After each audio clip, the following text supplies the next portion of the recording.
Good morning, everybody. We're back on a chilly, chilly morning here in South Florida. I feel embarrassed. I know I'm talking to some folks in Buffalo, New York, and other places where it really gets cold, but us Floridians, you get down in the low 40s, and you're just not used to it. But anyway, it's kind of nice for a change because it'll be warm in 2 days, and there's nothing wrong with a little shivering every now and then. But we're streaming, so we're all over the place. We're talking to Oklahoma. We're talking to folks in Canada, across the pond, as far away as Bali, and we're on YouTube. We're on Facebook. One of the introductions, we do this my son Stu has been out for a while with a back issue. He's going to get that resolved this week. He's going to have a little surgery, outpatient, so he'll be fixed up and back, I hope, in the next couple of weeks.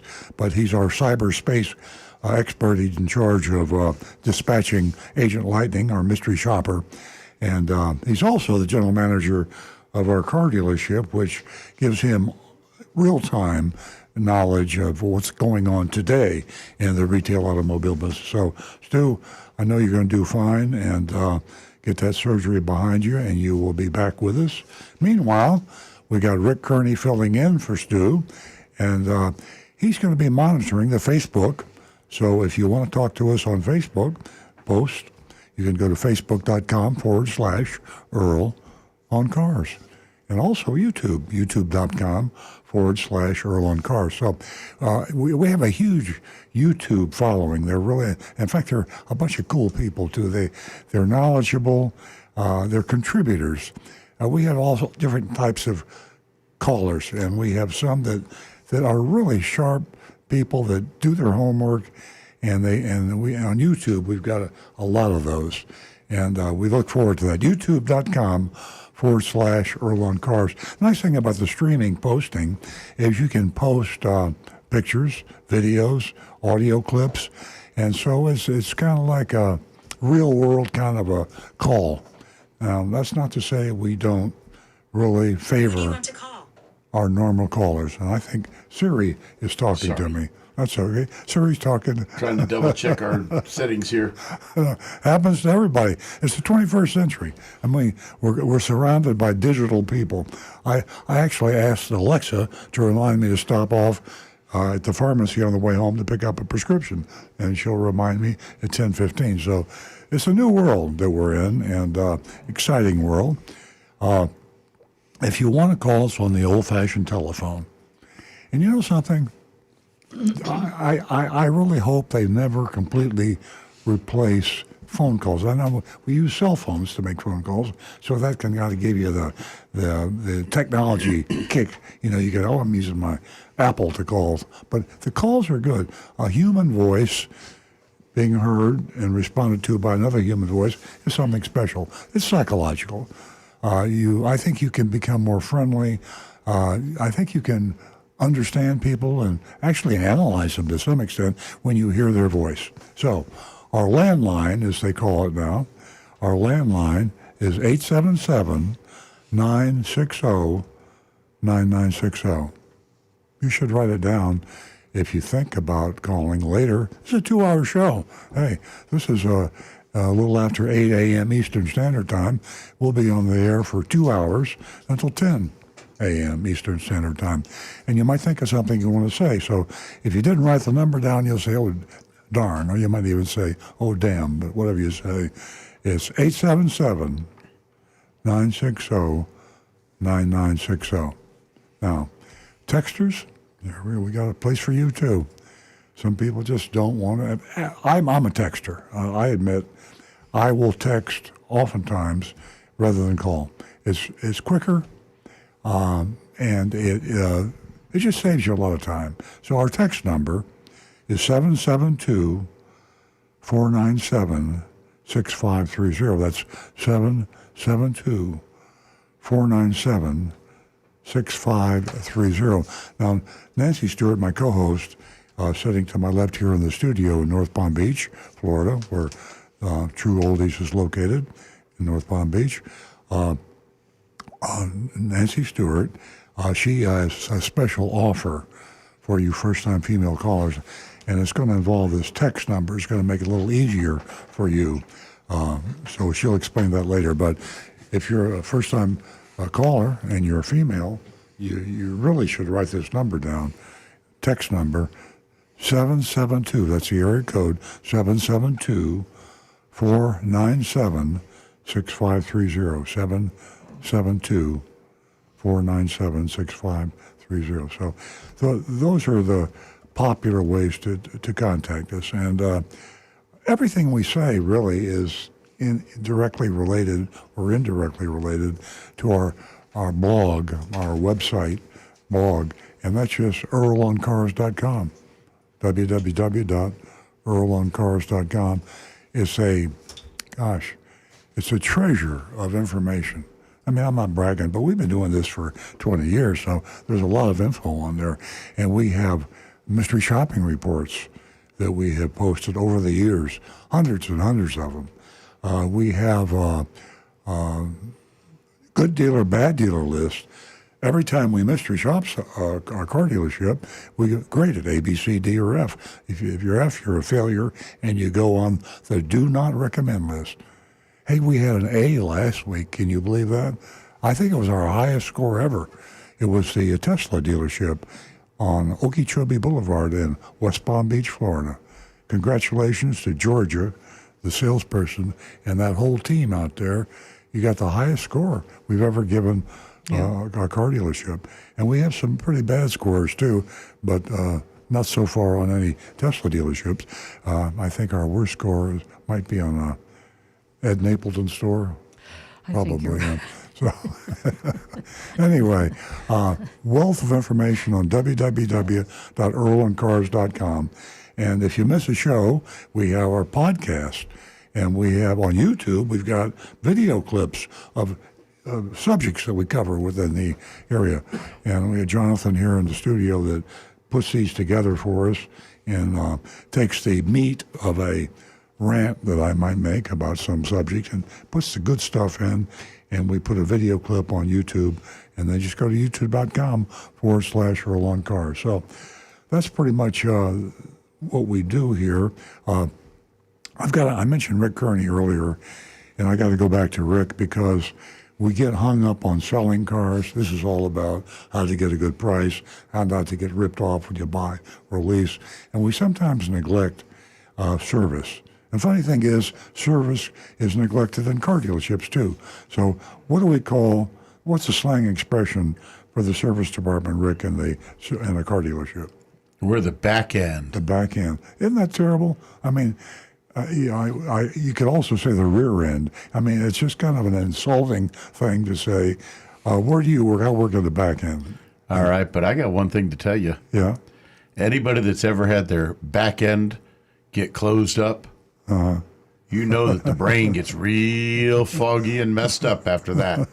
So don't mess with the back end. Anyway, the back end is what car dealers call their service department, and that's where they put them.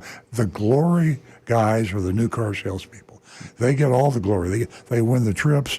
The manufacturer, Honda, General Motors, whoever the manufacturer is, they salute these people, and they put pictures in Automotive News, and they give them prizes.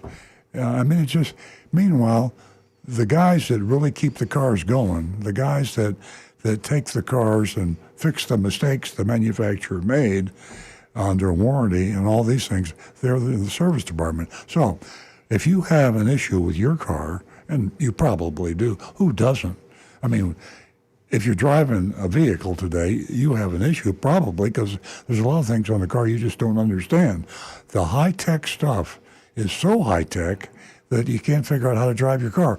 Nancy Stewart pointed an article out to me that she found the other day in, I believe, Consumer Reports. Yes. And it shows the high-tech new car, good things that people can't figure out how to use. And so now Rick can help you there. So if you have something on your car, a button or a switch or a light or something that you just say, what does that do? And maybe you're afraid to push the button. I've seen buttons that I'm dying to push. I say, but I'm in a hurry. I might never get where I'm going if I push that button. In fact, I've done it. I mean, I sometimes when I lost control. I give you a heart attack because I push the buttons. Go on. So Push the you button. call Rick Kearney. He will give you a free analysis of any year, make, model car you got. He's better on Toyotas because we have a Toyota dealership, but he's pretty damn good on just about any kind of car you got. If you have a squeak, rattle, or roll in your car and say, where's that coming from? What does that mean? Should I stop and get it fixed? Or that infamous warning light comes on, check engine. Oh my God, check engine. Should I pull over the side of the road? It's Sunday. I'll never find a dealership or a service. Am I pulling? What do I do? I mean, that's what these lights and warning things do. And while you can, you call Rick Kearney at 877-960-9960 or YouTube because he monitors that, and Facebook. I mean, impossible not to get hold of Rick if you've written these numbers down. So we have a caller, and I forgot to say we favor the dial-in number. We will stop what we're doing, and I'm stopping now because we have a caller. Good morning, ladies and gentlemen, and welcome to Earl Stewart on Cars. We have a whole lot to get to, but first, as Earl said, I want to get to the first phone call this morning, and I'll get back with you with some information that I have for everyone, and also rewarding the female callers. So for now, we're going to get to Sarah, who's calling from Boynton Beach, and she has called before, and I think I recall what you're calling about, but I'm not going to guess. I'll let you talk. Good morning, Sarah. Good morning, Nancy. Good morning, gang. I'm calling for the back end guy, Rick. I called last week. I had a problem with my door That's handle. it. Door. Yep, the door handle. So I went and had the door handle looked at, and it was the handle itself broke. That's all I needed was a handle. Isn't that amazing? Excellent. Wonderful. That is fantastic. And I want to thank you for your info and thinking that it was a little clip, but it was just as simple as the little clip. That's I want to great. Thank you very much. Back end is the front end for me. There you go. Well, we're like the Yeah. base of the pyramid. Without us, the whole thing falls down. Crumbles. True that. For the back, you're the back of the pyramid too. That could be The back yeah. end of the pyramid. Thank you all so much. I love your show. Thank you. That's awesome. Thank you so much, Sarah. Give us a call again. Have a great weekend. I will. You do the same. Earl mentioned earlier about the new features that we love and some that we don't love. You know, you can read all about that in the Consumer Report, and that's the February edition. And boy, there's some real changes that are coming about that are right there that you can, order the next time you purchase a vehicle. And I think it's January, huh? Was it February edition too? I'm talking about the new features Okay. and the ones that we love and some that we don't Yeah, there's love. two good ones, January and February, yeah. Yeah. So anyway, you might want to pick that up. Also, I want to just do a little bragging here and to let everyone know that we have really reached an audience in Palm Beach County, Broward County, Martin, St. Lucie, Okeechobee. We're all over the place, and we enjoy your company. So give us a call this morning at 877-960-9960, or you can text us at 772-497-6530. And for the first two female callers this morning, whether you're in Broward, Palm Beach. That's Fort Lauderdale for you folks that aren't familiar with Florida. Fort Lauderdale, Miami area is pretty far south. We call it the Sodom and Gomorrah of car dealerships. They are probably the toughest, nastiest, crookedest dealers in the world are in Dade County, which is Miami, and Broward County, which is Fort Lauderdale. Yeah, we'd love to hear from you, hear all your stories.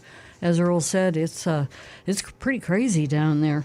And also, we have our mystery shopping report, and we're going to get to that. Another interesting shopping report from Arrigo. We also would like to extend the $50, as I said earlier, to the first 2 female callers. And also, if you so wish, you can text me your contact information. If that's easier for you, take advantage of that. At 772. We would prefer that, wouldn't we? I mean, I would. Yeah. Yes, yeah. I would. It would be simpler. It would come, that would be simpler. Something to refer back to. So the telephone number is 772-497-6530. Again, that text number is 772-497-6530. And don't forget your anonymous feedback. Yes, youranonymousfeedback.com. There, you can take advantage of, saying whatever you want, and nobody will know it's from you. Now back to the recovering car dealer. We have so many facets and features on this show, and we've been doing it for so long, we neglect things. And I know oftentimes the callers say, what about this? One of the things they say, what about this, is our vigilantes. And that is a great idea. I don't even know who came up with the idea. We've been doing it for a while. And if you're streaming us, I'm going to put my little vigilante hat on here. And there's a little badge there. It's just a little something that we give you to let you know that we appreciate your participating.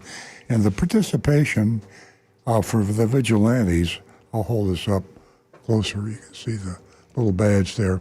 Vigilante is in the positive sense of the word. I mean, you can construe vigilantes to be a bunch of rabble-rousers and doing bad things. But I'm thinking of the good vigilante. And we're looking to have people in different markets around the world, around the United States, certainly, that are knowledgeable. I mean, they're sophisticated car buyers. They've been there. They've done that. They're car buffs. They understand cars. And maybe they're just listeners to this show for a long time. We've created vigilantes by people who will listen to this show.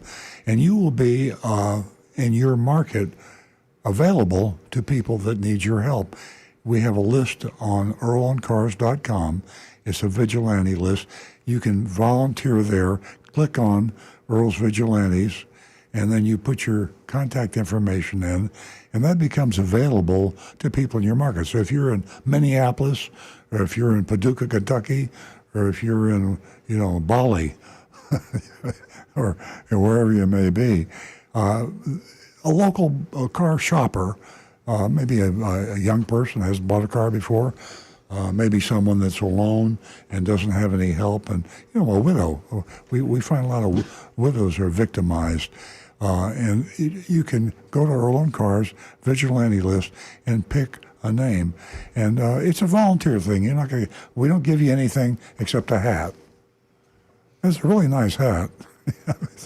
so if you volunteer for Earl's Vigilantes at earloncars.com, people in your neighborhood will be able to come to you for help. And then they could come to us. You can come to us for help anytime, but sometimes you're better off in a market knowing the dealers and knowing the local customs. You can probably offer better advice than I can, to somebody that's in Buffalo. I don't know how the dealers operate there. I know how they operate in South Florida, and so pretty rough.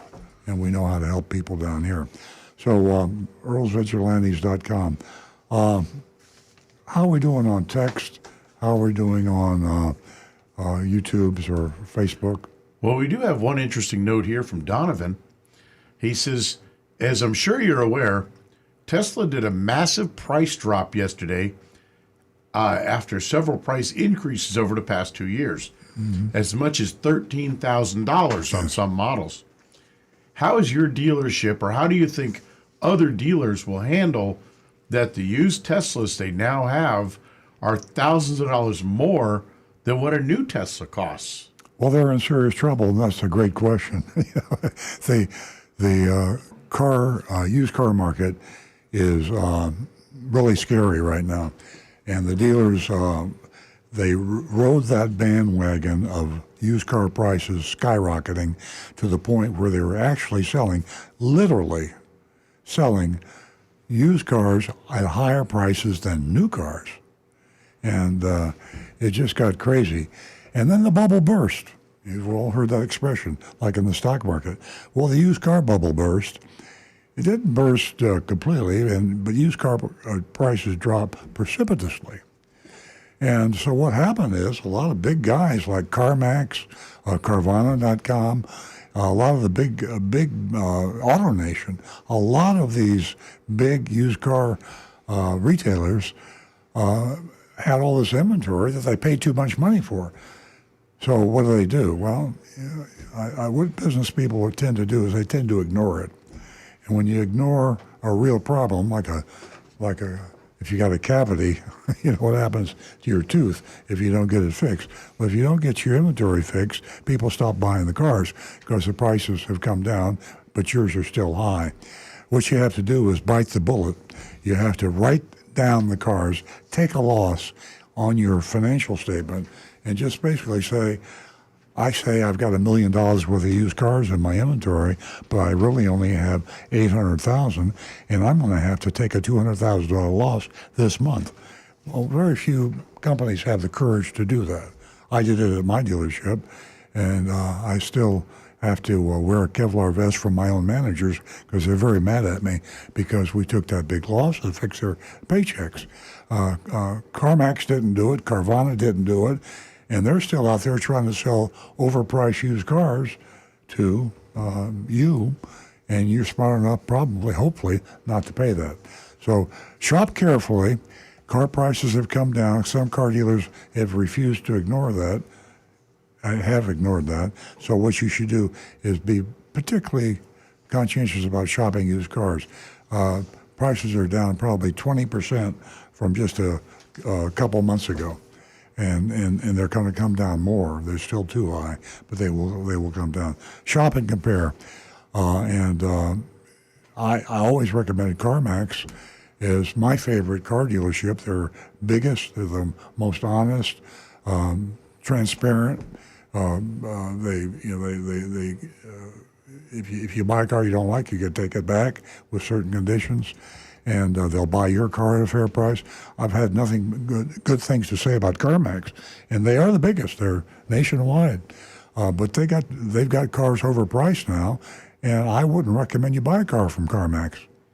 And they're not even negotiable. It used to be a good thing because they're one price, that they put their lowest price on every car. Well, right now their one price they got on every car is too high, so you should go somewhere else for that model car you're buying. Shop and compare. Pardon me. Any other texts or? Well, continuing on with that one, actually, with Donovan, he says they had to do the top to qualify for the new tax credit. So a Model Y is now $13,000 cheaper and gets the $7,500 tax credit. He says, I actually purchased a new Model Y yesterday because of the drop. It was the first car buying experience I ever had. First new car. Cool. For Donovan, that's saying something because he obviously has got a lot of experience with vehicles. Yeah. If that's his first new one, congrats, Donovan. He says, my second best car buying experience was at Earl Stewart Toyota. And it sadly got knocked down by Tesla. Wow. Well, we mystery shopped Tesla last week, and it got the highest grade.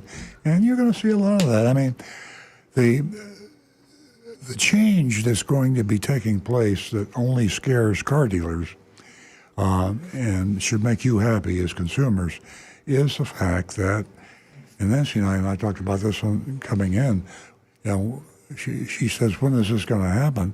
And I said, we don't know, but we just know that it will happen. And I said, we probably won't be here to see it because, we're senior citizens. But I would say for sure in the next 20 years, probably in the next 10 years, you will see more cars being retailed directly by the manufacturers than you will see by the car dealers. And there was a very interesting article in the current automotive news that what were the two cars? The Lucid? The Rivian and the Lucid. Yeah, the Rivid? Rivian? Rivian. Rivian. The Rivian and the Lucid. I Now, don't know. did you ever think that they would be mentioned in the same conversation with Tesla? Yeah. When you were reading that article? You know, and to what you said about us not being around, you know, whenever these other car dealers come into the same, you know, situation that Rivian and Lucid are in right now, I think it's going to happen while we're alive. Yeah. So that was Illinois. That was the state of Illinois. And it's a state-by-state thing because it's the state legislators that were bought and paid for by the car dealers and the car dealer associations. And so they've always had the, if you want to sell a car, you got to be a car dealer. And that's the way it is. And they beat them. Rivian and Lucid went to court, and they won. And that's the way it's going to be. Tesla is one. So there's three manufacturers. Yeah. Now, these two, Rivian and Lucid, are very small now, but they will be bigger, I think. And Tesla sure isn't small. They're huge.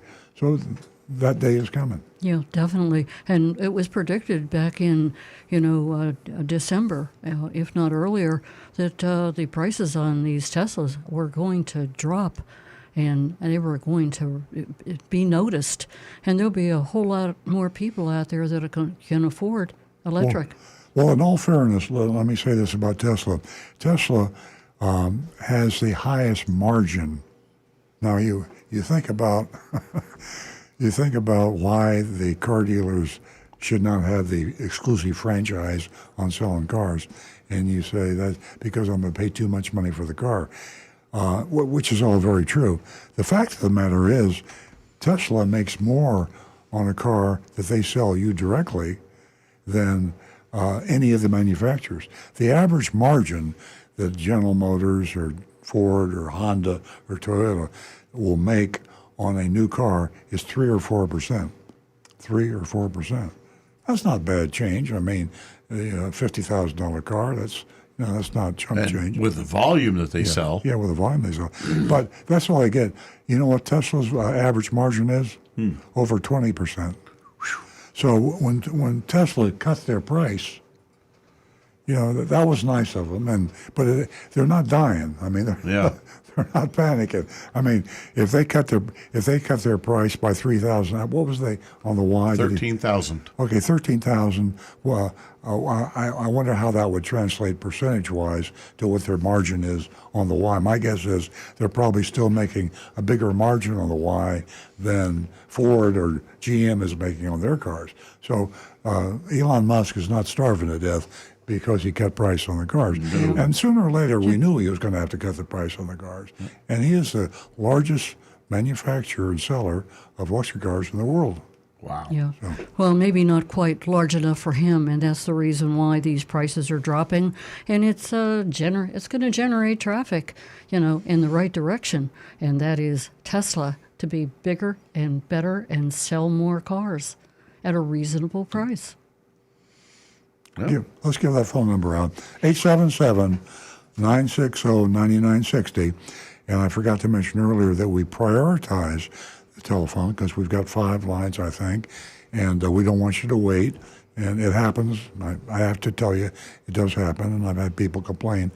But when the call comes through, the switchboard puts it on Nancy's laptop, and as soon as she sees it, she waves at me or Rick or whoever's talking, and we stop and we put you through. So we'd love to have your calls at 877-960-9960, especially if you're a female and you haven't called the show before, and then we're going to give you $50 cash, no conditions. We just send it straight to your house. You don't even have to make any comments. You could just call the show because we want to keep our parity of female versus male callers 50-50. And that number for you females would like to get a fast $50. You haven't called the show before. The first two, 877-960-9960. Okay. Rick? We have quite a few here.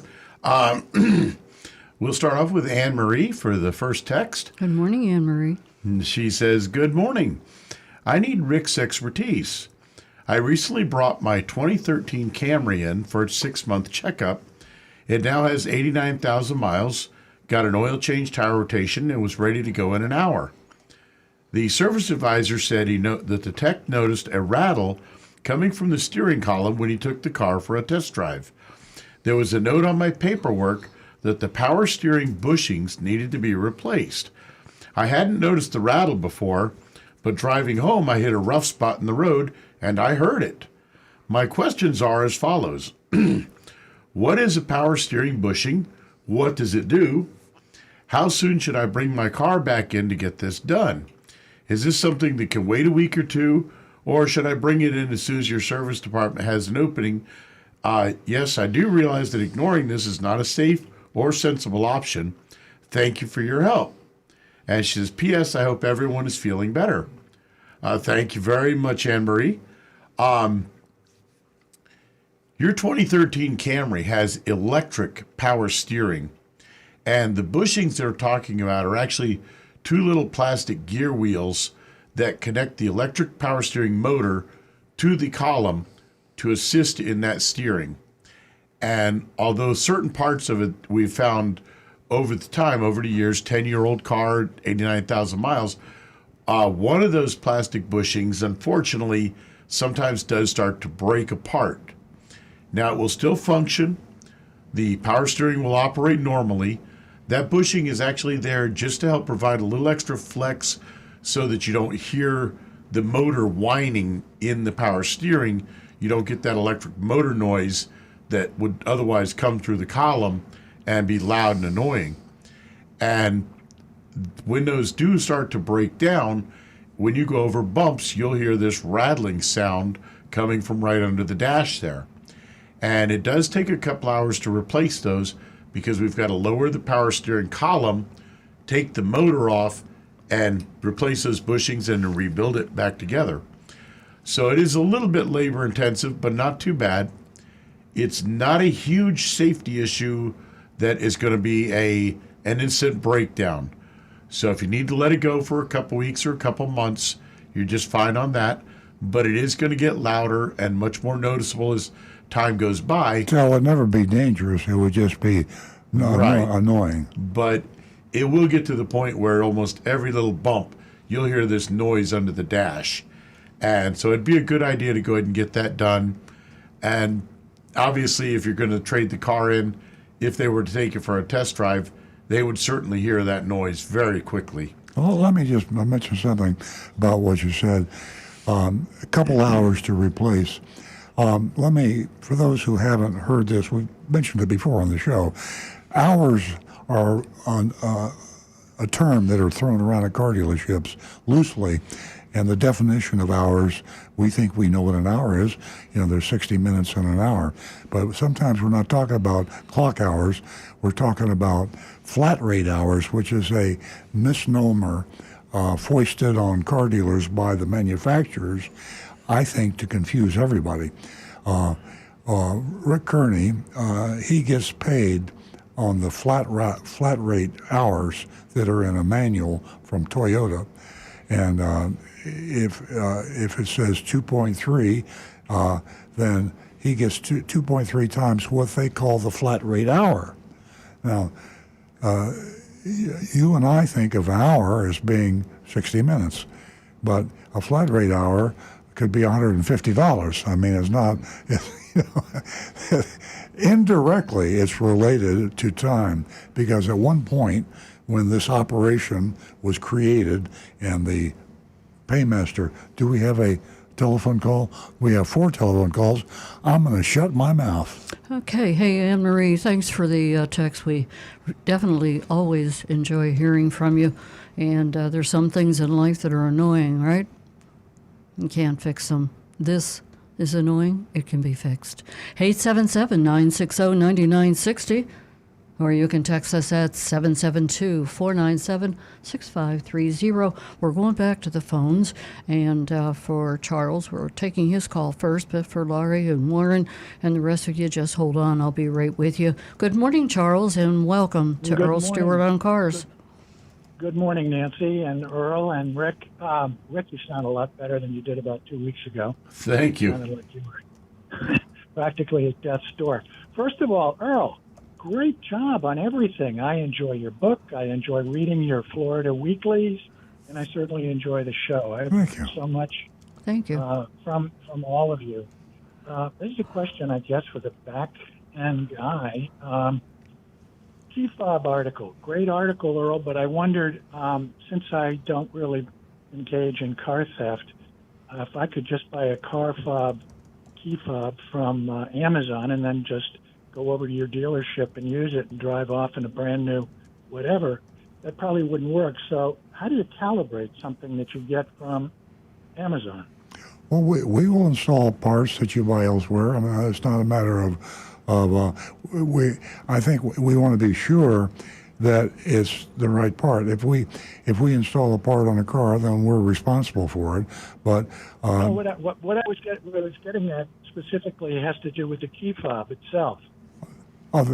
When you buy it from Amazon, you've got to somehow or other. Oh, you have to have it calibrate to programmed. your Yeah. unique car. Yeah, yeah, that unfortunately is controlled by the manufacturer, and they want to control the security. They have an owner of one of their products, and they want to be sure that a thief or something isn't getting a key fob that's going to be used in the wrong way, like to steal a car. So the problem that you're encountering is a high price of programming, which is something that the dealer decides. There's a flat rate amount on that, as we started to talk about earlier. You can look it up in the book, but the book typically is a little high. I would shop around, and if you could try. Competition is a great thing, Rick. I think he's asking actually about the technical aspect, how it's done. Yeah. Some manufacturers are set up like Toyota, where you would simply bring the key fob to the technician.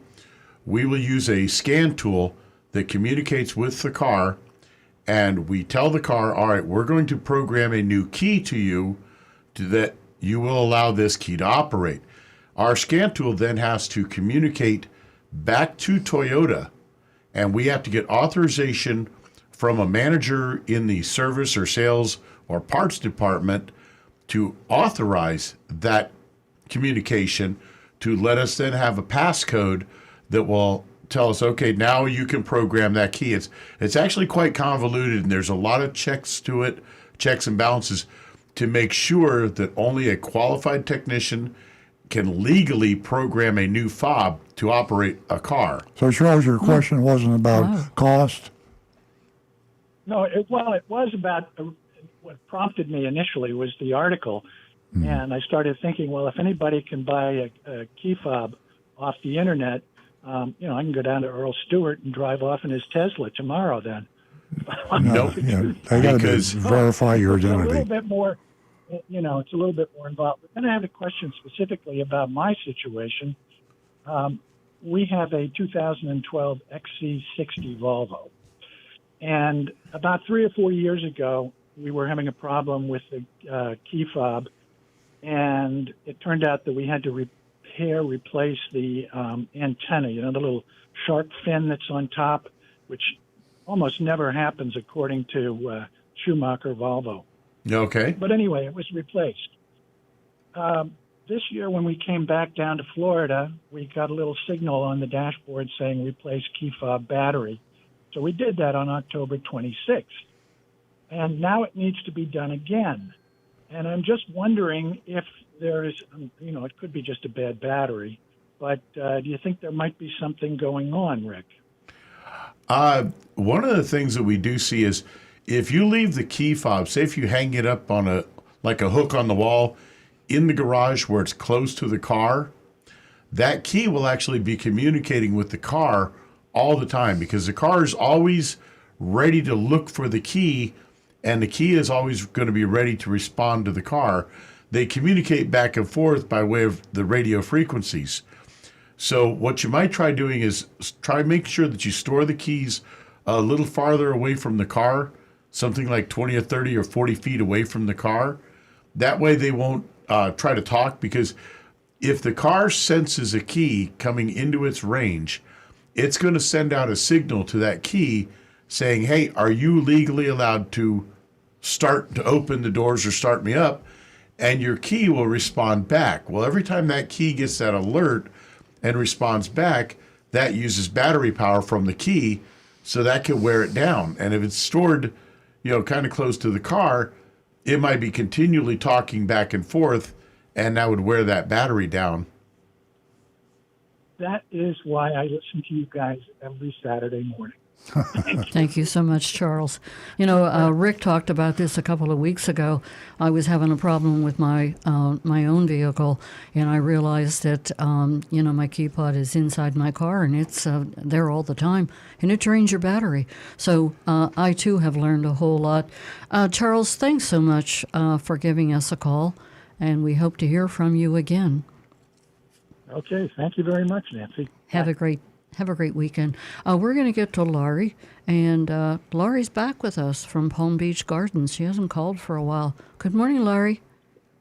Good morning. I'd like to know, my air tire light was on, but my pressure in all four tires was the same. It was like 33. Is that too low? It might have been close to what's called the threshold. This cold weather snap that we've had, where all of a sudden the air temperatures are dropping quite a bit, basic science, air and temperature and pressure are directly related. So as temperature goes down, air pressure goes down. So when your tires are cold, the pressure in the tires will drop a little bit.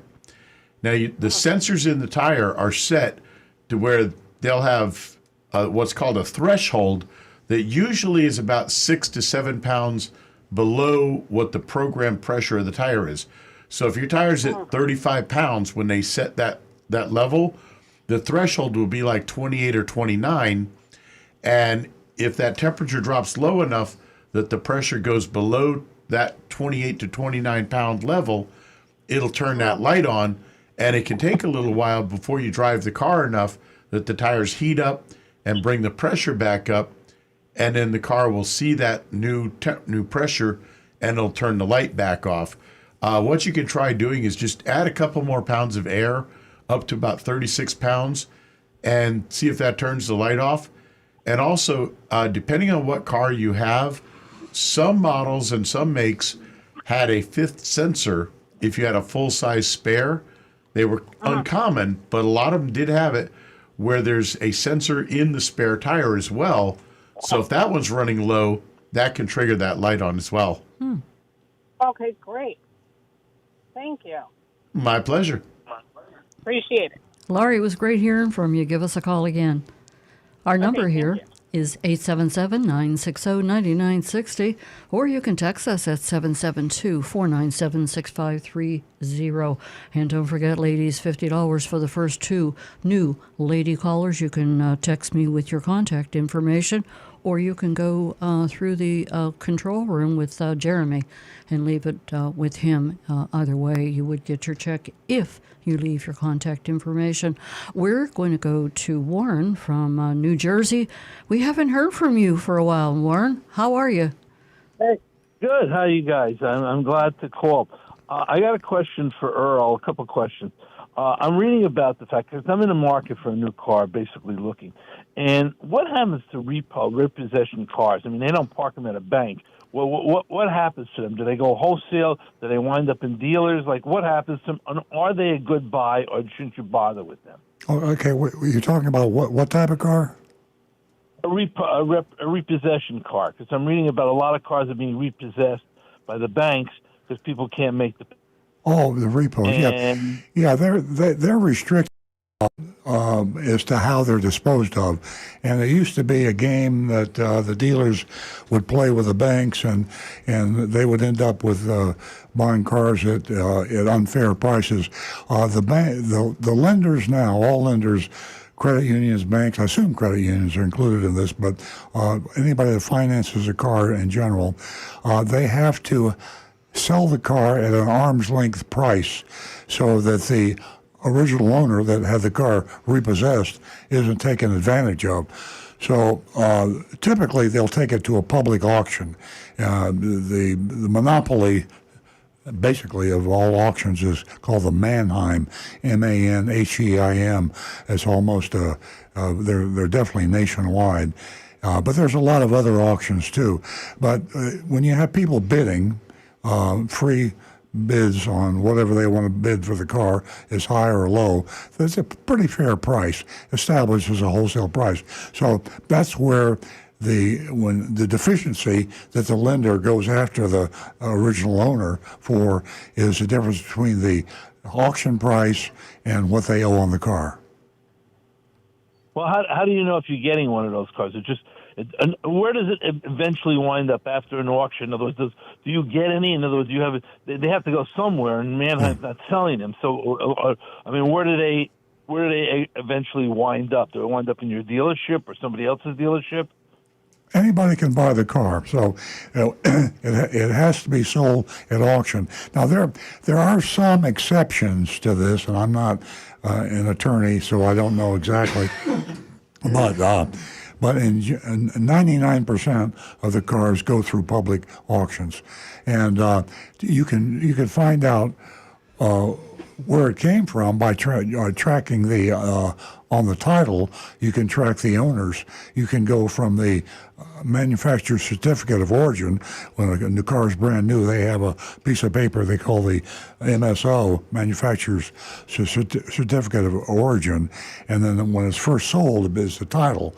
And once you have the title, every subsequent owner is shown on the title. Right now, all this is done electronically.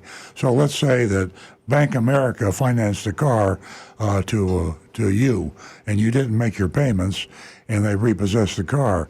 Bank America would take the car to the Mannheim auction, and I might buy the car because I buy a lot of cars at auction for my dealership. So if I buy the car, then that is a matter of record. I take it to my dealership, and then Rick Kearney decides he wants to buy the car from me, so he buys it at Earl Stewart Toyota, and then his name's on the title. So down the line, if somebody else decides to buy the car, they can track that ownership from the most current owner to the original owner, which was the manufacturer. All right. Okay. The second question I have, I guess I haven't talked to you all, so I have a couple of questions because I'm in the market. I know someone who bought in the Tampa area, bought a Lincoln, I don't know, one of the models, a Navigator, whatever. And he bought, what do they used to call them, when you give your cars to your salespeople or something, dealer cars or something, and he got a tremendous amount off on it. He was like a $60,000 car, and he got a $45,000. Do they still sell those the dealer cars, or is that still something he just lucked out on? This is just plain and simple deceptive advertising. I see it every day, advertisements of dealers. There's no regulation. The dealers will have a repo sale, and they will say bank representatives are present. And the implication, very strong implication, is that these are distressed cars that were taken back, and therefore they will sell to you, retail to you, at a huge savings. Well, you can't. It's illegal to do that. The federal lending laws will not allow a bank to repossess a car and then take it and sell it to somebody else at a distressed price. That is a violation of the law. They have to sell the car, wholesale it generally, at arm's length price. And whoever buys it at arm's length, they're right. They have a basis in that car that is anybody else would have because it's a fair price.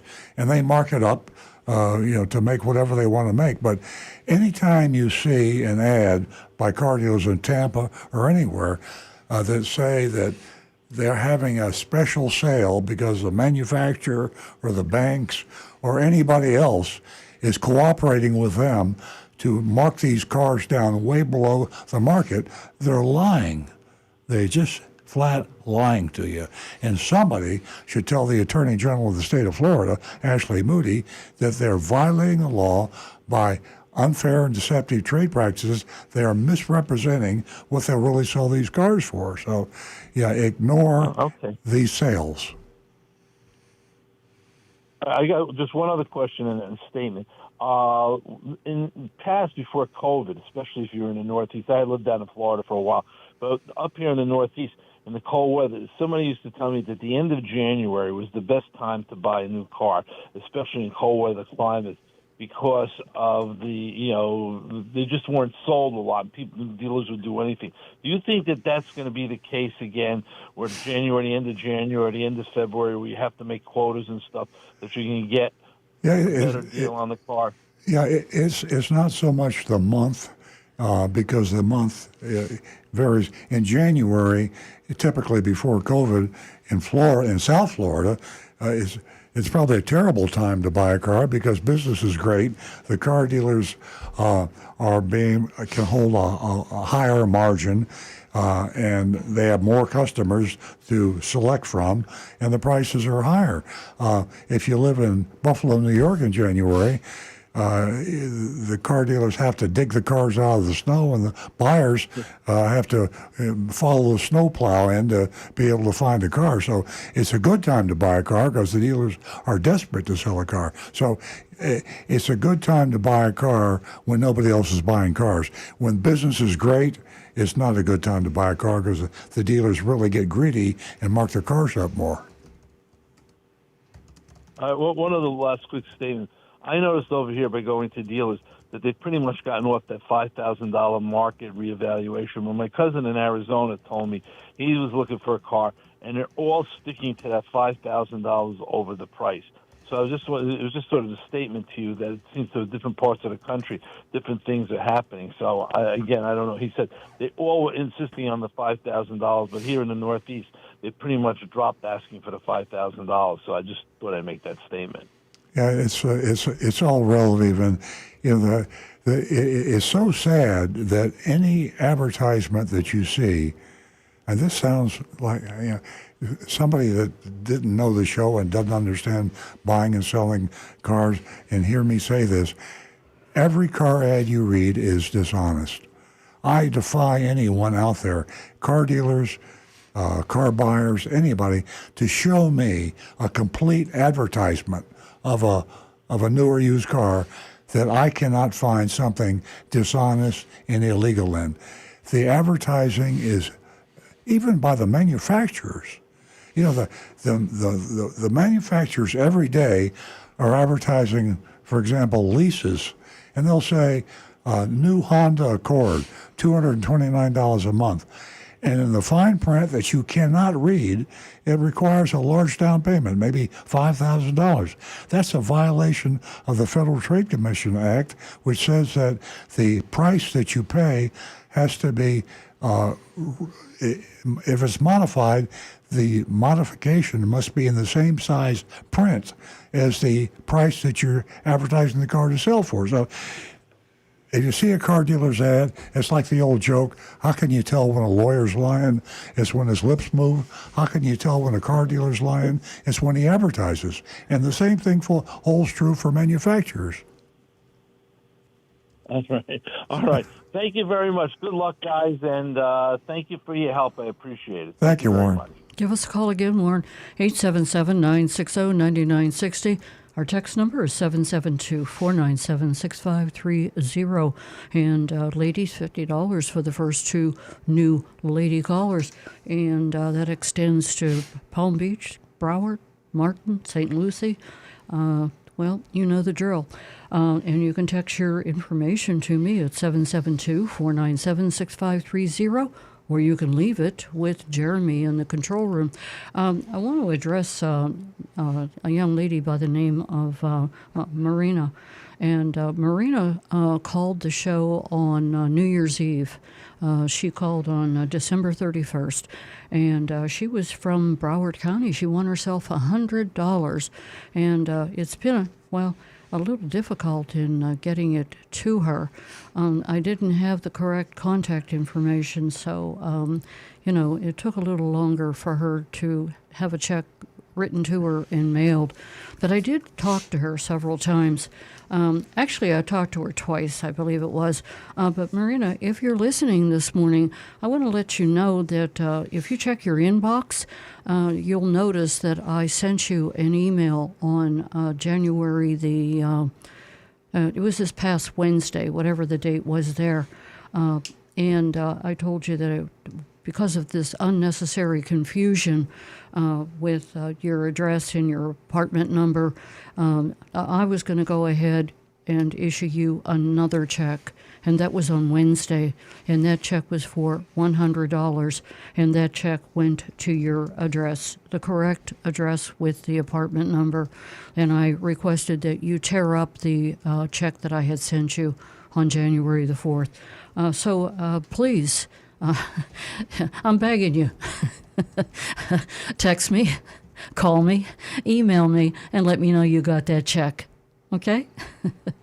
877-960-9960.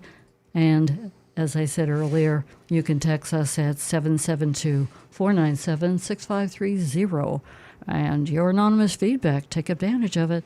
YourAnonymousFeedback.com. Now back to the recovering car dealer. A quick bulletin article in the Automotive News I read that surprised me, that odometer fraud is up sharply. And a lot of us, in fact, I was included in that group, I found out later, but thought that with the digital age, with digital odometers, and it was impossible to set an odometer back like we did in the old days. Back when I first started in the business, that was standard operating procedure. Used car lot. We had a guy in West Palm Beach. His name was Ed Zuck, and he'd come by, and he'd had every car dealership, used car department, and they'd walk up to the used car manager and say, "What do you got for me today, Charlie?" And he'd say, "Well, get that Chevrolet and that Oldsmobile, get that Toyota over there," and he would tell them how far back to roll the odometers. Then they go to the next dealership, he had every dealership in town. All dealerships were, we call it clocking the odometer. And they started enforcing it, and they made the odometers a little harder to clock. And I thought that it pretty much stopped. But according to Automotive News, that the criminal digital technology is caught up with the safety technology, and there's a huge increase in odometers being rolled back.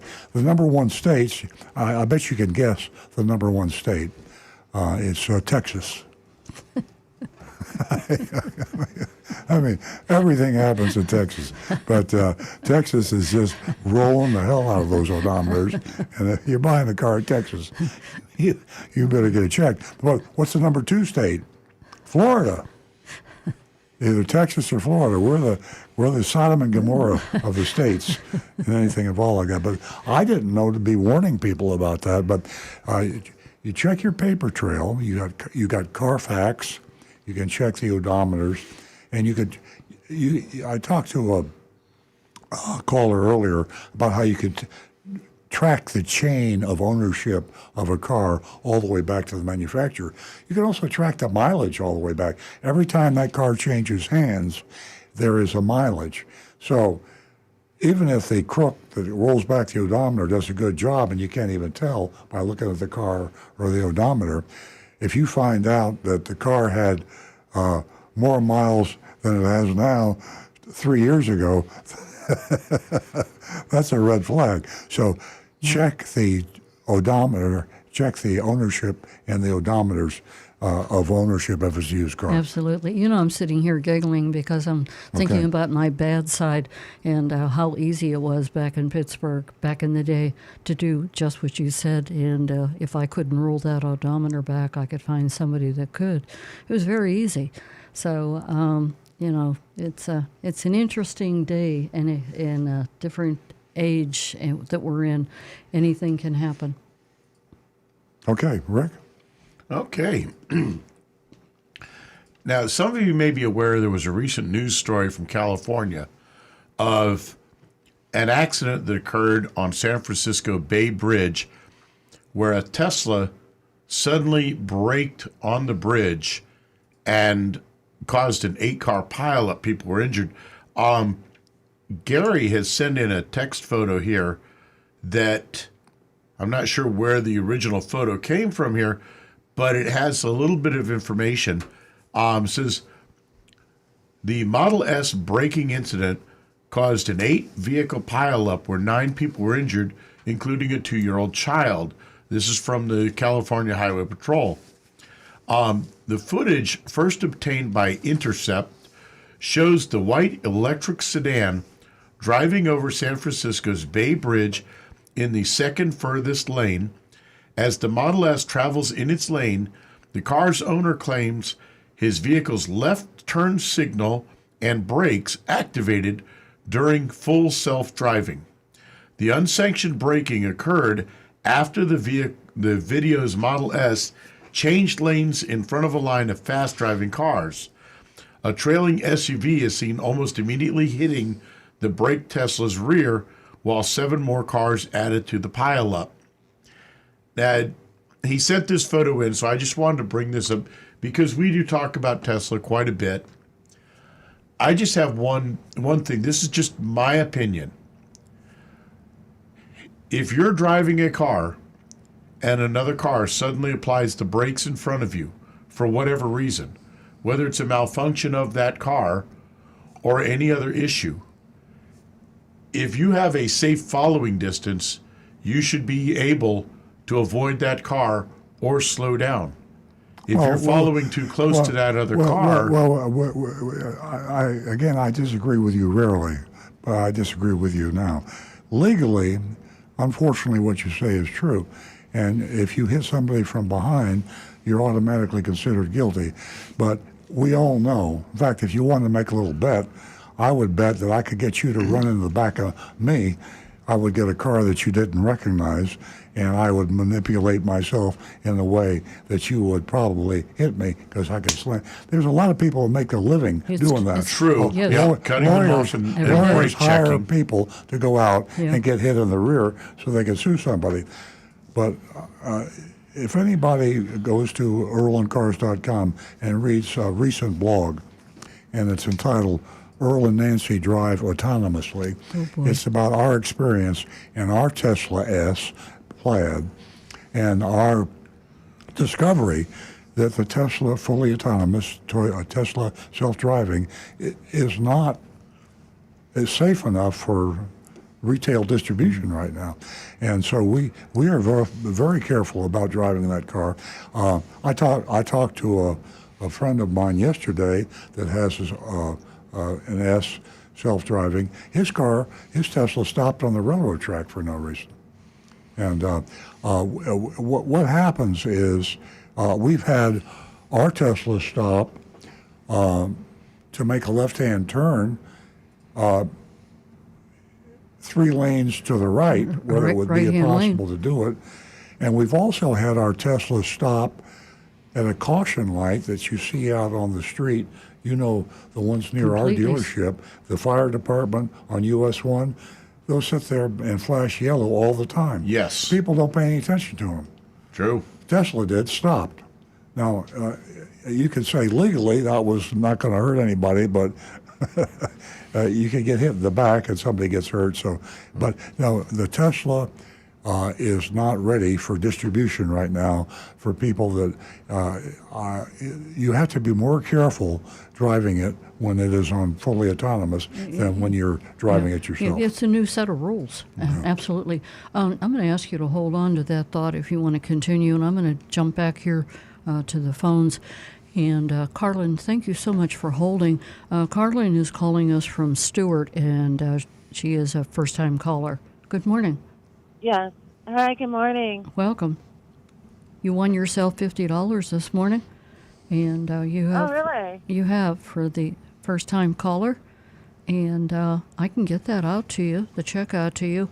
You can simply text your contact information, if you so wish, at 772-497-6530. And I'll repeat that number again before we hang up. Oh, wait a minute. Or you can leave the... Text my information. Pardon? Or can I give it to you while I'm talking to you? Pardon me? Can I give you my information while I'm talking to you? Or do I have to send it in? Honestly, I would rather you texted. So if I had to refer to it, I have it. I have that information. Okay. And as I What's the said, number? 772 It's 772. 497 6530. Oh, okay.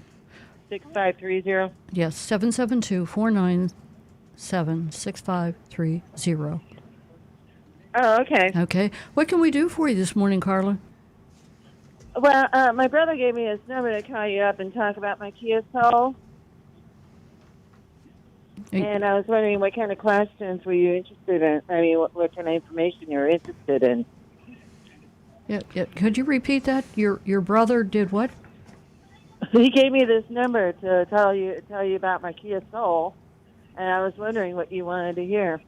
What we want to hear? Actually, Yes. Actually, what we're doing is we're building a platform here for the ladies on Earl Stewart on Cars. We've been on the air for a number of years. We have Earl Stewart, and he's my husband. And of course, there's me.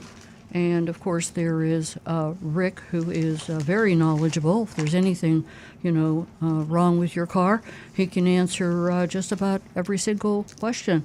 And of course, we have our vice president of digital everything. And as I said, we're just trying to accumulate some ladies to call in, and we're building a platform for them. And by the way, it's been a little, quite successful, I would say. And I thank you for calling. So as far as what you have to say, you can say anything at all, or you can just tell us how the weather's doing. Rick wants to talk to you, Carlin. Are you having any special issues with your Kia?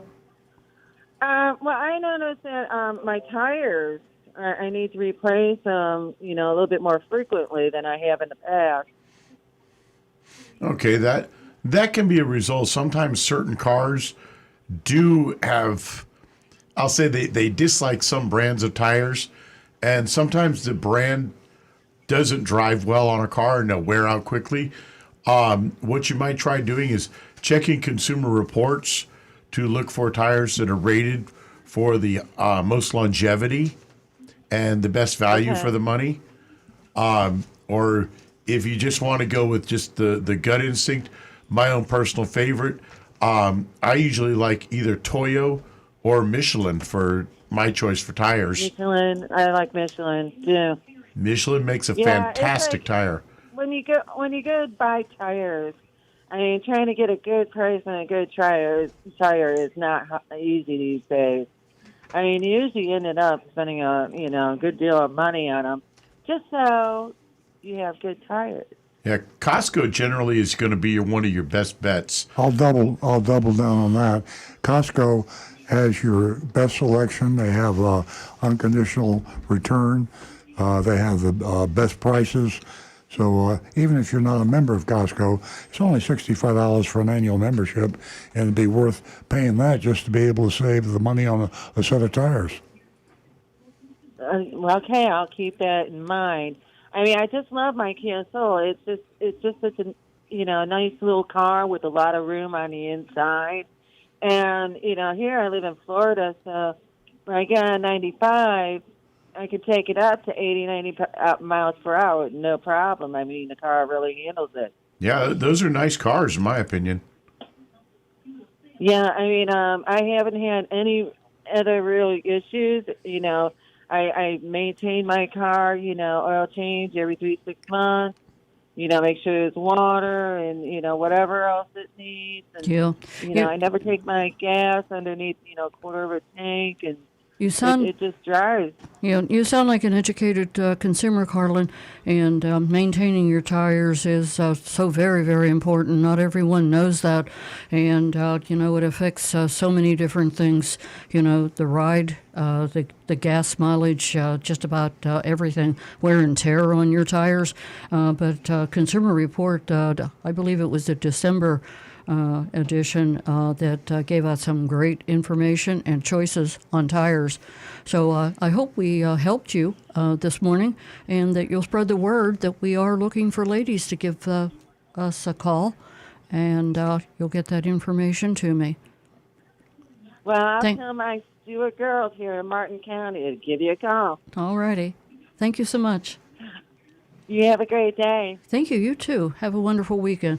877-960-9960, or you can text us at 772-497-6530. I'm so excited. John from Palm City is calling. We haven't heard from John in weeks. Good morning, John. Good morning. I went to several countries and traveling, and it was experienced. Got a little sick. Yeah, got to be very careful, especially on cruise ships. It's unbelievable what's the germs and the COVID-19, but that's another story. What I want to say is it's so unfair the way they're treating Elon Musk, corporate America, the news media. I mean, they really would like to see the man. He has the most successful car out there. It's not 100% perfect, but it's the best of all electric vehicles, and the other companies are really out to get him.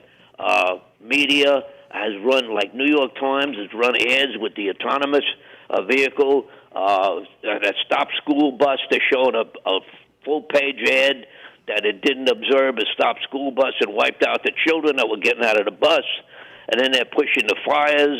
I mean, it's unbelievable that they would like to put this man completely out of business. And they know that he has the best of the best in vehicles, and he's selling it. And by the way, the reason he's discounting it now is to make it more affordable for the people to buy the vehicle. Absolutely. And that's in Europe and the United States, 20% price reduction. The news media can be relentless, and they want to see you fail. I mean, just as far as the batteries go, auto insurance, easy study. As far as fires go, the number one fire is caused, this is a study in 2021, it's called by hybrids, that the one had the most fires. I have the percentages of it. And then after that, it's internal combustion engine, and the EV vehicles have the least amount, 25 per 100,000 cars that went on fire. I mean, they're playing up everything too big, and people have to remember in 2008, the Traffic Safety Administration established standards of any battery that's 48 volts or higher. And Rick will tell you in 53, I mean, he wouldn't be around, but he never saw a car battery, 12 volt, that actually went on fire. And we used to have 6 volts. And if you take some batteries today, there's safety on it. Take it in a smoke detector. It's a 9-volt battery, okay? And it tells you right on it, when you dispose of it, do not put it into a fire or be cautious on it, and that's only for 9 volt. So it takes a lot of caution. I mean, a battery by the way, it will disconnect. Mercedes started it first. In case of an accident, the car automatically disconnects an electric vehicle. So there's a lot of things that are involved, and one of the other reasons why it makes electric cars so expensive is the cost of lithium. Lithium has tripled in the last 1 year. So there's a lot of factors involved, but Elon Musk is out there trying to make it more affordable, and he does have absolutely the best, and everybody, including Earl and Nancy, will attest to that. Nobody comes close to what his car is. Absolutely, John. And they've got their teeth into them, and they're not going to let go until, well, they're ready. But all that is great information. And as long as we educate ourselves as consumers, we know the truth, about Tesla. We know the truth, what it's going to cost you, for a Tesla. And it's being made affordable for, the little guys, so to speak. And it's a great car. And he is a very intelligent, educated person, by the way, and he knows what he's doing. Rick? Absolutely. Car of the future. Yeah. One of the factors why manufacturers, and this should be across the board on every single car, at the moment of an impact that is hard enough to deploy airbags, the engine and any drive systems should automatically be disconnected and shut down, and the brakes should be automatically locked. And the reason I say this is because at moment of impact, people in the car are in shock.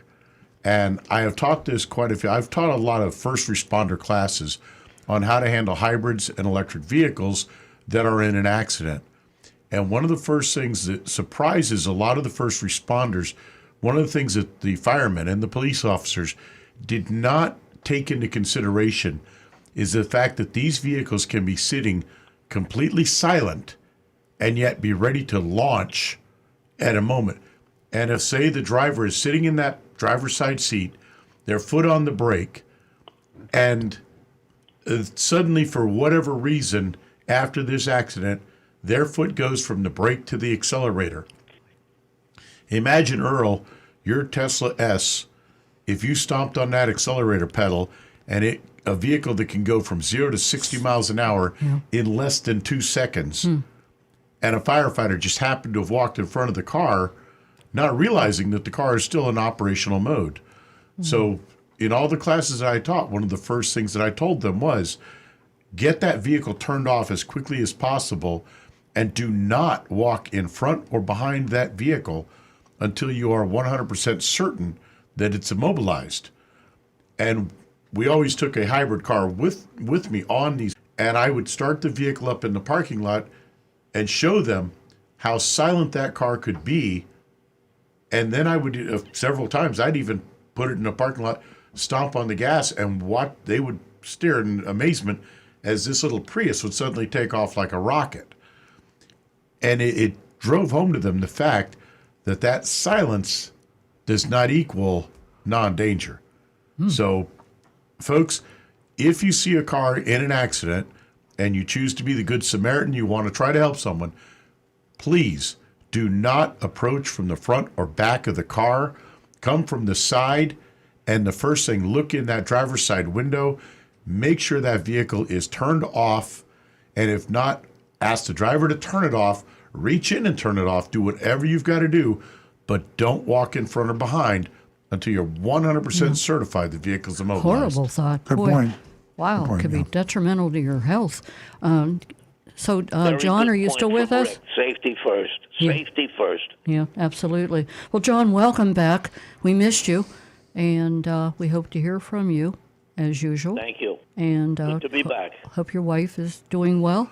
Happy New Year. She got sick from me when we were traveling. Well, I hope you're feeling better. Oh, yes. Thank you. You're Take welcome. A long time to recuperate. Yes. Forever. Okay, then. Have a great weekend. Okay, guys. I'm looking forward to the shopping report. Thank you so much. We missed hearing that. Okay, we're going to go to Howard and Frank in Jupiter Farms. Please hold on. Howard's calling us. He's a regular from Jupiter. Good morning, Howard. Good morning. How are you all doing? We're well. Do you think you're back home? I think. Does it feel like it? So. Actually, I like it. It's nice. Change. Yeah, it is. The reason you like it is it's not going to stick around. That's exactly correct. And you know very well living in Pennsylvania. Oh, jeez. It's good to be here. Yeah. I have a question for Rick as far as for wheel alignment. Why is wheel alignment important? Can you explain camber and caster? And what could happen if you hit you hit a bump or something and the wheel alignment is knocked out? I know that happened to a friend of mine. He parked, and when he parked, he pulled in and he hit something, and with his wheels were turned, and he had to get a wheel alignment. Could you explain that? Yeah. Most older cars had several adjustments for the alignment. Cars with the newer front-wheel drive cars with McPherson strut suspension, generally caster and camber are not adjustable, but they are on some models. Just to give it a real fast breakdown, if you were, say, floating above the car and you look straight down at the tires, almost imagine if you're looking at your shoes. If the top of the tire were tilted in towards the car or out away from the center line of the car, that's called camber. And the reason camber is adjusted is in order to help compensate for road crown, which is the curve of the road so that the water will drain off when it's raining. You also have what's called caster. Caster is basically designed to kind of help correct in steering and improve your steering as well. And it's the angle between the top of the strut mount and the bottom ball joint, whether it's tilted forwards or backwards just a little bit. And then you have toe, which again, if you look down at your shoes, say if you moved your toes inward like a duck, that's toe in. And if you moved your toes outwards like a pigeon, that's toe out. All of these the mechanics will use in order to get your car to run nice and straight down the road while still being able to steer easily around corners and keep your tire wear to where your tires are going to wear in the best pattern that they can. Hitting a bump, because most of these are adjusted by what's called an elliptical or an oblong shaped bolt, that when we turn this bolt a little bit, that's how it changes those angles. If you hit a bump hard enough, it can actually shift that bolt a little bit and it will knock the alignment out of whack a little bit. That's why we recommend having your alignment checked about once a year. And when you get new tires, it's always a good idea to have your alignment checked and adjusted to bring it back to proper specification. Okay, so when you align, let's say I bring the car in and I say, do a wheel alignment, and you check it and you see I don't need a wheel alignment. So is a possibility you would say to me, oh, we checked your car and you don't need a wheel alignment? Yeah, that happens quite often. I didn't know that because before I went to Earl Stewart, I just used to bring it the fire sign. I'm talking about 30 years ago, and they automatically never asked me a question. They did the wheel alignment. Right, but but I guess 30 years ago, the technology was mounting on heads. They used lights and mirrors and strings, and setting up the machine to measure all these angles was quite complicated. Nowadays, a lot of dealerships actually have these devices that you simply drive the car over, and as the car drives over it, it measures the alignment and can tell you quite accurately whether or not the alignment is in or out. Our dealership, however, we have regular alignment rack, but it uses laser beams, and it only takes about 5 to 10 minutes to set this thing up and make all the measurements to see if the alignment is out or not. So we can quickly tell you, and if your alignment is still in spec and does not need to be adjusted, but that's it. Matter of fact, we offer that as a complimentary service. Yeah, Howard, anybody buying a new car should always be sure that new car, it has the alignment checked before you take it home. As you know, misaligned tires can cost you a lot of money by the time you notice the problem. And so you might get a little argument from the dealer.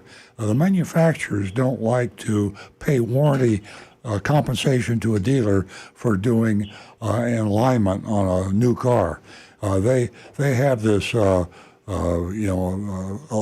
hallucination that all new cars are perfectly aligned. Well, if you know the path that a new car follows from the assembly line to the dealer, you're talking trains, planes, and automobiles. I mean, you got cars being loaded and unloaded from boats or trucks or railroads, and every time a car gets on or off a truck or a railroad car, there's a chance that you could hit the tire and wheel in some way that it'll knock it out of alignment. So a car comes in, it's a brand new car, and you buy it and it's out of alignment. 2 months later, you come in for your first check, and you say, "Oh, guess what? You need an alignment." Well, it's you've ruined your tires, so you need to be sure that your car was checked. And I'm not just talking to you, Howard. I'm talking about all the new car buyers. Be sure that you have your new car alignment checked before you take it home. Very good information. Thank you very much, guys. Thank you, Howard. Thank you so much, Howard. We're going to go quickly to Frank, who's calling us from Jupiter Farms. We're running out of time, but we're going to take Frank's call. Good morning, Frank. Oh, good morning to you all. Happy New Year. Of course, a little late, but better Happy late than New never. Year. Many things. I absolutely find it fascinating on the description of toe in and toe out with ducks and pigeons it helps to visualize in a much better way for those of us who may not be so tech savvy. Thank you. And let's see, the other thing, I was up in Stewart the other day to look at a golf cart or something, so I stopped by the Audi dealership. And surprisingly, they got a lot of cars in the showroom. It's filled, and there's cars out front. So the supply is starting to trickle in, and they got a bunch of electric cars also. And that was a place you had mystery shop several months ago. Did pretty good. But here's the other thing that really came to mind the other day. I'm driving back on Indiantown Road from US 1, and I noticed this, oh my goodness, a white van coming up very high speed behind me, like as if he may not even want to stop at the red light. And he's like really aggravated that I'm going maybe too slow once the light turned green. So he's weaving in and out. He's going, and I noticed that the tag said Garber Buick GMC.com. And it was one of their delivery trucks for their, I guess, shop, mystery, or not mystery, excuse me, their repair center or their service center. And all the way up, every light, he's in and out, he's weaving, no turn signals. Surprisingly, the Jupiter police were not out there that day because this guy would have been nailed. And incidentally, through all these probably 8 or 9 traffic lights, every time he was way ahead of me, we were almost back side by side at the next red light until he got on I-95 going northbound. So here's my question. Have you guys ever mystery shopped that Garber Buick GMC up there? We just did a few weeks ago. Pardon me? Did you ever mystery shop that Garber Buick GMC? Yes, just a few weeks ago. Oh, okay. I missed that. I must have been out in town or something. Yeah, you can pick it up on our website. Go to earlandcars.com. We have copies of that report. Okay, I will definitely do that. Because they seem very a rude attitude. I tried just being polite and saying, at least speak to that employee. Because it's your insurance rates, and it could be someone's life at stake with him, with his attitude. But they only want my phone number. They said, we'll call you back. And I don't feel very comfortable about waiting, having someone have my name and number. But anyway. Okay, I'll go on your mystery shopping report and see. And you can go over to Earl on Cars, and you can find what you're looking for as far as the mystery shops are concerned. And also, I'm not sure whether you tuned in last week or not, but, the vice president of the digital department, Jonathan, he did a Earl Stewart on Cars mystery shopping report summary. And you can, for 2022, and he named the 3 best dealers and so on and so forth. They're all in chronological order, but it's an interesting bit of information. You want to take a look at that, too. Oh, I will. Yeah, unfortunately, we had some major repairs going on. We decided to get rid of our 37-year-old windows and put in all those storm-proof windows. And when you have 53 windows and 3 doors to be replaced, it was a long process, plus expensive. But so I unfortunately missed some of your shows. So that gives me a chance to go back and listen to your shows. Thank you for the advice. And also, Garber is on the MSR. It's on YouTube. The mystery shop from Garber. It's on YouTube. Okay. And you can go to youtube.com /Earl on Cars. Great. Well, I appreciate all this advice. You guys are great. And thank you so much, Frank. Something about your Vigilantes, too, so they do a good job. Thank you. Thank you very much. Have a great weekend. You too. Bye-bye. Bye-bye. Okay, I think it's time for us to get to the mystery shopping report. Well, I had a subject that was so interesting, I want to bring it up. Maybe we can talk about it next week, but you can think about it between now and then. Toyota is, as you know, that's a franchise of our dealership, and I always have to over and over again say, this is not an infomercial. We're not trying to sell you Toyotas. But we are affiliated with Toyota, and we got a lot of respect for the manufacturer. The chairman of the board of Toyota has come under a lot of criticism for lagging on the electric vehicle front. Everybody else has jumped on EVs, and Toyota stuck with the hybrids, and they were pushing hydrogen fuel cell, and they just kind of got behind on the whole electric vehicle thing.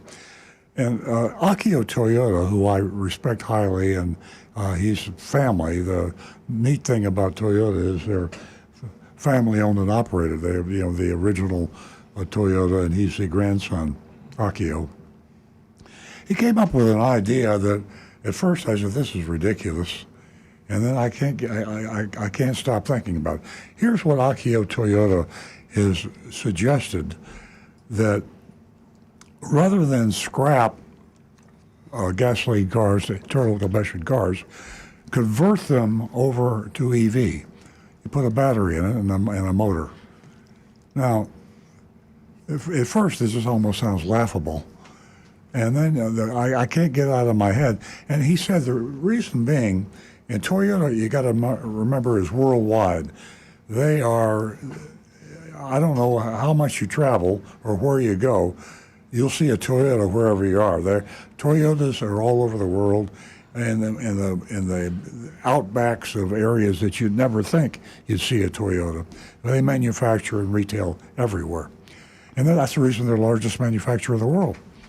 So they're basically saying that if you're worried about the carbon issue and the pollution issue and getting rid of gasoline fumes and so on and so forth, and you really want a clean planet, you're not going to get there by building a whole lot of electric vehicles, because it's a big world, and most of the cars are scattered all over the world, not just here in the United States.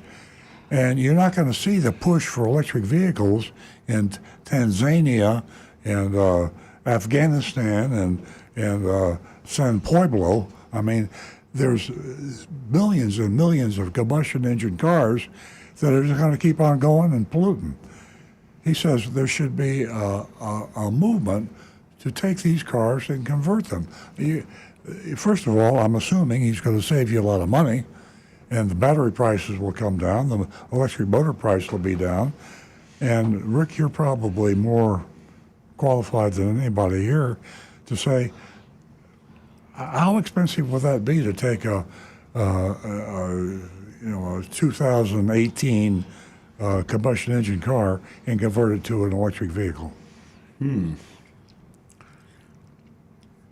I mean, I'm not putting you on the spot now. We haven't got time for a careful analysis. I would actually consider the idea that replacing the driveline to electric really shouldn't be all that complicated. I mean, say if you were to take like the hybrid of a Prius, or you really only need the electric motor and the batteries. Yeah. Converting it over really shouldn't be all that huge a difficulty. I'm putting you on the spot now because there's no way you could give me an accurate answer, but your answer would be more accurate than mine. If you've got a $40,000 vehicle, combustion engine, worth $40,000, how many thousands of dollars would it cost to convert that to EV? Well, it's finding that EV drive system. Yeah. I mean, you'd have to have it manufactured for that purpose. Right. Yeah.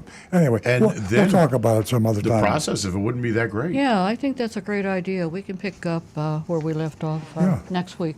We're going to get to the mystery shopping report, but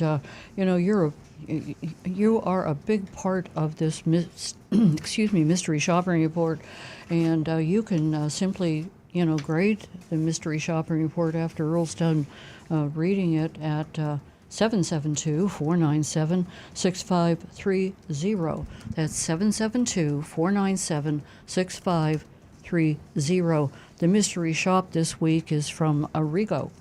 Arrigo Chrysler Dodge Jeep Ram. We vote on the curve, so you don't fail somebody if they're about an average dealer. You give them a C. All the dealers out there have their problems, so A, B, C, D, F. So we'll ask for your votes at the end of this mystery shopping report, which, as Nancy says, is of Arrigo Chrysler Dodge Jeep Ram. I arrived around lunchtime and found the dealership quite busy. Was that the one in West Palm Beach? Yes. That is definitely. Yeah, several dealerships.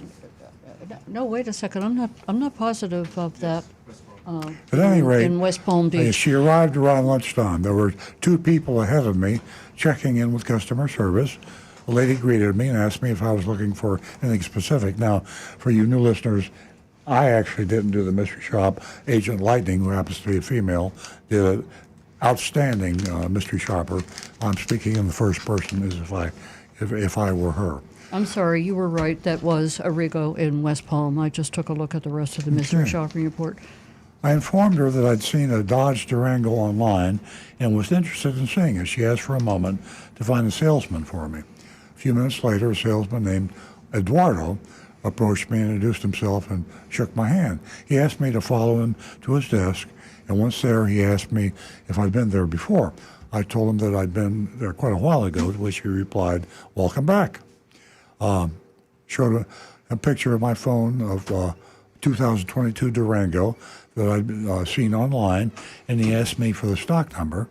Eduardo asked me what I was currently driving. I told him that I had a hybrid RAV4, but was looking for a third row vehicle. I also mentioned that I was not looking to trade anything in because I love my hybrid. He informed me that the Durango was at another location, and that's where I was asking earlier about the location of the dealership. I think Arrigo has about 5 stores. Now, Arrigo, by the way, doesn't own these stores. And this is another subject that's a kind of a pet peeve for me. They advertise as if they do. The Arrigo brothers, in fact, the father, have been around for a long time in South Florida. They've gone from just one dealership to 3 or 4, maybe 5. And big volume, a lot of advertising. And everybody knows Arrigo, that's the name. And the Morgan Auto Group bought them out several years ago, but nobody's ever told anyone that the Morgan Auto Group bought them out. Larry Morgan, who I know well, and his son operate the Morgan Auto Group. They're the 10th largest auto group in the country. And they own all the Arrigo stores. But you'd never know it to see the commercials. I just kind of just a little strange thing that bothers me a little bit. At any rate, said that the Durango was another location. It was another Arrigo dealership, which is really another Morgan Auto Group dealership. He said he had a similar one, and I could test drive it if I liked. He could bring it down. That would only take about an hour. I agreed and left to find the keys. So right away, here's a little wrinkle. They're advertising cars as if they were in their dealership. And when you come in, there might be in Fort Pierce. They might be in Miami. I mean, they don't really have those cars there. They have them at some of their other dealerships. That is not transparent. And it's highly unlikely, as you'll learn from reading, as I read this report, highly unlikely that you're going to get that car that's not there at the dealership. After a few minutes, Eduardo returned and informed me that the car had just arrived, but the detail person had the keys and he needed to track him down. He asked for patience while he found them. I asked if there was another one I could see or drive, a test drive, to which he said he would give him another moment. I'd give him another moment. He returned with another salesman, Jesus, and introduced him to me. I was not sure but why, but Eduardo left, and Jesus would be helping me. Jesus took my information that Eduardo had started and asked me to catch him up on what I wanted. Jesus pulled up the car I'd seen online, but it was located at another dealership. Oh, here we go. He suggested we walk the lot and see what Dodges they had available. We walked around the lot and didn't find anything, so we started to go inside when Jesus spotted a white Durango up front. We walked up to it, and Jesus opened the door, but it looked like it belonged to someone. There was a cup in the cup holder, and I told him I was leaving because it was someone else's car, and we would get in trouble. He laughed and said that he should have locked it, and he shouldn't have left it unlocked. We went back inside to his desk, and he tried calling the other dealership, but no one was answering. He apologized for not being able to help me and excused himself to go talk to someone in the sales office. I sat there for at least 15 minutes before he came out of the sales office due to someone else needing him. I was now annoyed and started walking around looking for him. One of the other salesmen said he would be right back, but it had been at least 20 minutes and there was no sign of him. Just then the salesman pointed and said he was right there as he was coming in from outside. He saw that I was not happy and said to me in an agitated voice that they did have the vehicle, but in order for them to give it to him, meaning the other dealership that the Morgan Auto Group owns, they'd have to trade another car that was more desirable, worth twice as much, meaning he could sell it and make twice as much profit. So here is what's happened. Let me interpret this. The Morgan Auto Group, a.k.a. Arrigo Chrysler Jeep Dodge, is doing some deceptive advertising by advertising cars at locations that they don't have the car at. They're saying if there's 5 dealerships and there's 500 cars at the 5 dealerships, they're implying that all 500 cars are at the West Palm Beach dealership.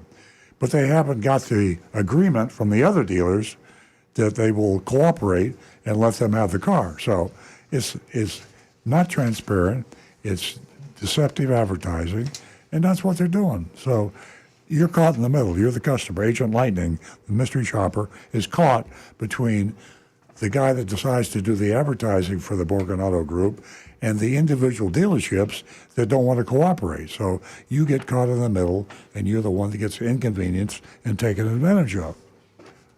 I continue. He then said he was there to make it happen and that he would be right back. 4 minutes later, he returned with a worksheet. Worksheets are not legal documents, and they are deliberately used for that purpose, so you can't get in trouble with a worksheet. It's just like a piece of scrap paper. You can write anything you want, and so the laws of the state of Florida or any other state don't apply to a worksheet. So when you see a worksheet, don't get too impressed because they can say anything they want and can't be held accountable.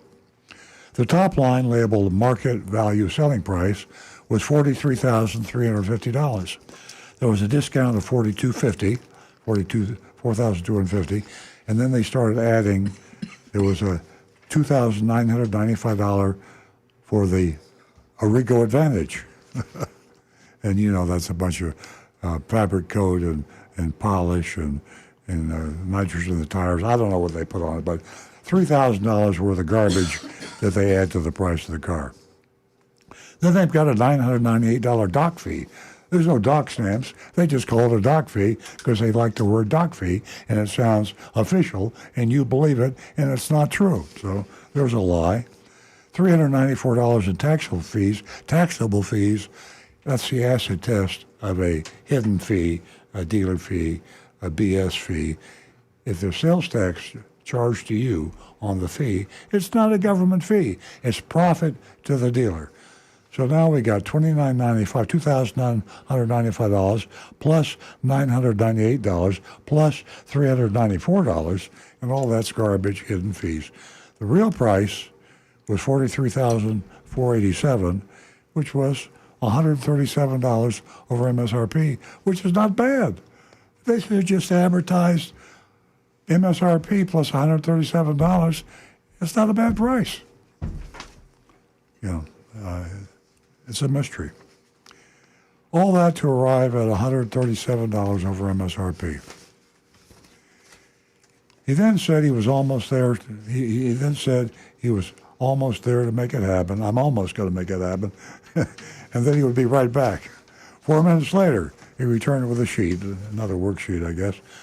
I had him go over all the fees and then asked him about taking the Arrigo Advantage off.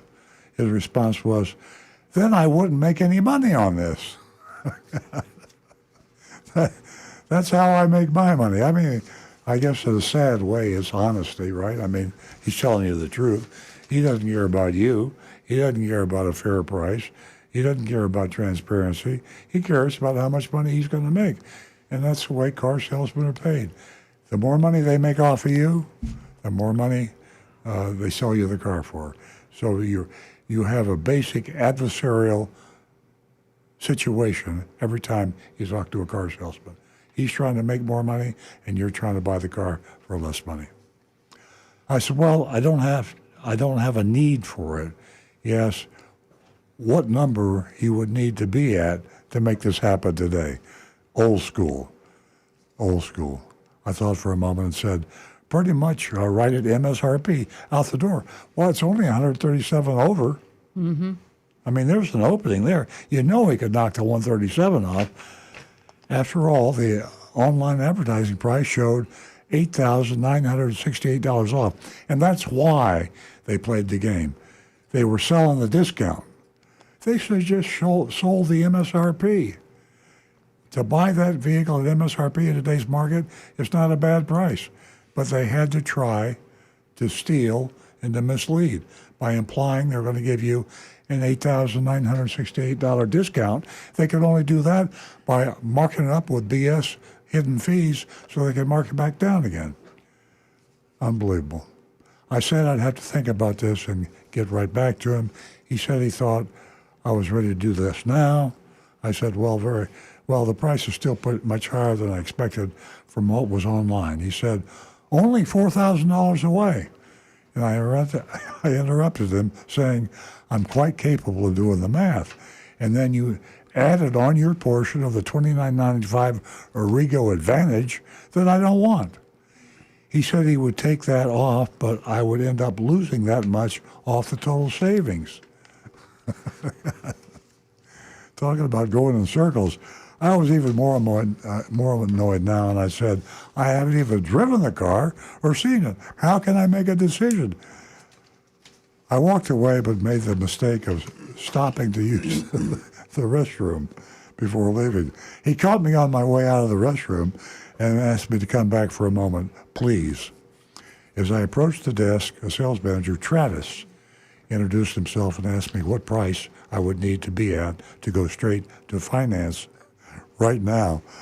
I threw it back to him and said that I was expecting to be under MSRP out the door with the online advertised price. I showed him what I saw on my phone. I mean, that's what was on your advertised price. Florida law says that the advertised price must be the price that you charge plus government fees only. That's the law. You broke the law. He then started to say how it's hard to qualify. Here we go. Here it is, folks. This is the hidden deception. It's hard to qualify for all the possible discounts. Owning farm equipment. Now that's a discount.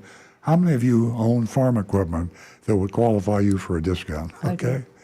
And you have to be in the military. Okay, so if you're a soldier and you own a tractor, you qualify. I have a tractor. How many soldiers are shopping with tractors right now? Oh, you also get a discount if you're a first responder. So if you're retired military with a tractor and you've got a second job as a fireman, now you get another discount. Before I responded, yeah, I get it. Pretty much just a bunch of BS to get people like me in the door. He responded that rarely do they lose a deal over numbers. So I needed to tell them where I wanted to be to make that happen. They're used to, they're there to sell cars and even willing to lose a much higher price vehicle to do so. He's alluding to his other dealership that would require them to trade for the car he wants to sell by giving up a car that would make a huge profit if they sold it. So it's all insider stuff that makes absolutely no sense. It all adds to the deception and the premeditation of this entire mystery shop. So I've got a bunch of, we don't have time to do this, but there's some fine print here that I had to bring my magnifying glass to read. It is absolutely atrocious. So that's the report, and we've got a couple minutes to go. Time to get our mystery shop votes in. As I said earlier, we grade A, B, C, D, F. F is only for a terrible, terrible shop. And when they're terrible, terrible, we put them on the do not buy list on EarlOnCars.com. A's are almost unheard of. We gave an A last week to the Tesla dealership on Okeechobee Boulevard in West Palm Beach. A's and F's are very rare. Most people fall in the middle. That's because we grade on the curve. C's, D's, B's, B's. So who's got some grades? I've got a stack of them coming in. Let's see. We'll start on the first YouTube channel here. Joseph Kelleher, D.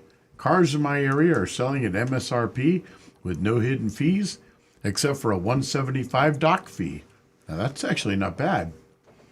Did he say what area he's in? No, he didn't. Hey, Joseph, what area are you in, Joseph Kelleher? And let's see, we will go to Frank in Jupiter Farms. He says, thank you for the suggestion. Okay, he was, I guess he's coming in a minute for the grade. Mark says, misrepresentation and bait and switch, D.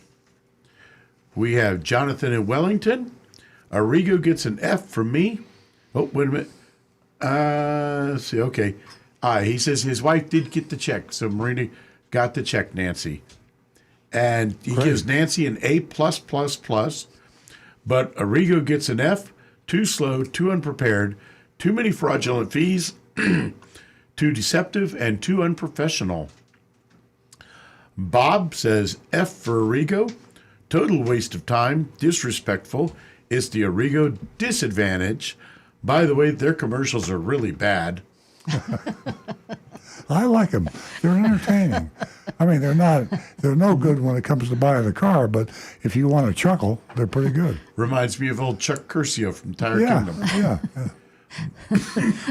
Now that was a classic. Okay, Wayne Veit. Sounds like an Arrigo Flim Flam. F.